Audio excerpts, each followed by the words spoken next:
헌법재판관 여러분, 그동안 심판정에서 다루어진 쟁점들 가운데 두 가지에 대해서만 간략히 말씀드리겠습니다. 세세한 사실관계를 언급하기보다 상식선에서 간단히 말씀드리겠습니다.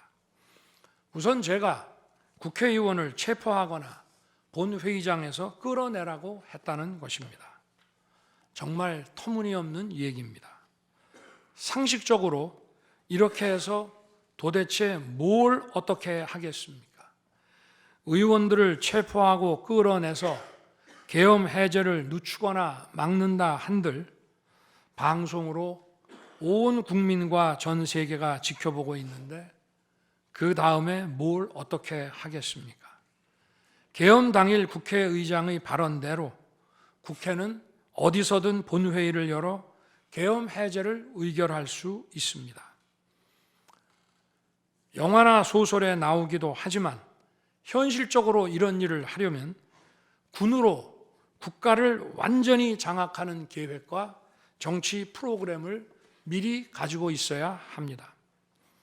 그런데 실제 상황이 어땠습니까? 계엄 사무를 담당할 주요 지휘관들이 계엄 직전에 어디에 있었는지 이 심판정에서 다 드러났습니다.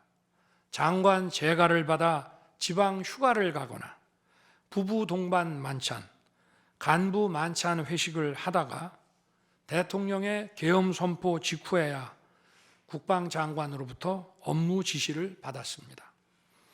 준비된 치밀한 작전 계획이나 지침이 없었기 때문에 혼선과 허술함도 있었습니다. 국방장관이나 지휘관들이나 경험이 풍부한 군사 전문가들인데 이들이 왜 이랬겠습니까? 12.3 계엄 선포는 계엄의 형식을 빌린 대국민 호소이고 과거 계엄과는 다른 것이었기 때문입니다. 이미 민주주의를 수십 년 경험하고 몸에 밴 우리 50만 군이 임기 5년 단임 대통령의 사병 노릇을 할 리가 있습니까?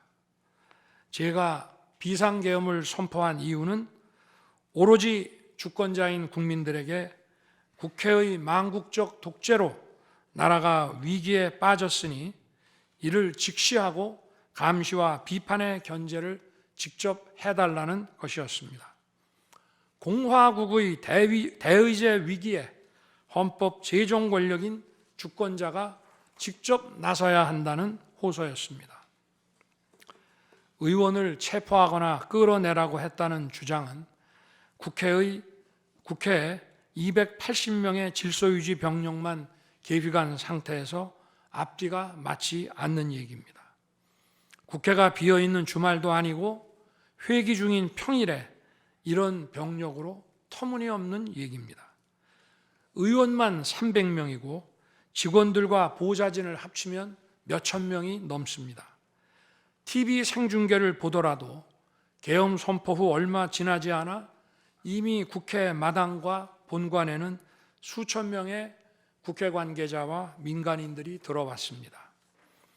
실제로 계엄 선포 후 1시간 30분이 지나서야 질서유지 군 병력이 도착했고 경내에 진입한 병력이 106명, 그 중에서 본관에 들어간 병력이 겨우 15명인데 이런 극소수 병력을 가지고 국회의원을 체포하고 끌어낸다는 것이 말이 되겠습니까? 게다가 의결 정족수가 차지 않았으니 본회의장에 들어가서 의원들을 끌어내라고 했다는데 의결 정족수가 차지 않았으면 더 못 들어가게 막아야지 끌어낸다는 것도 상식에 맞지 않는 얘기입니다. 본관에 진입한 군인들은 본회의장이 어디에 있는지도 몰랐다고 합니다. 무엇 하나 말이 되지 않습니다.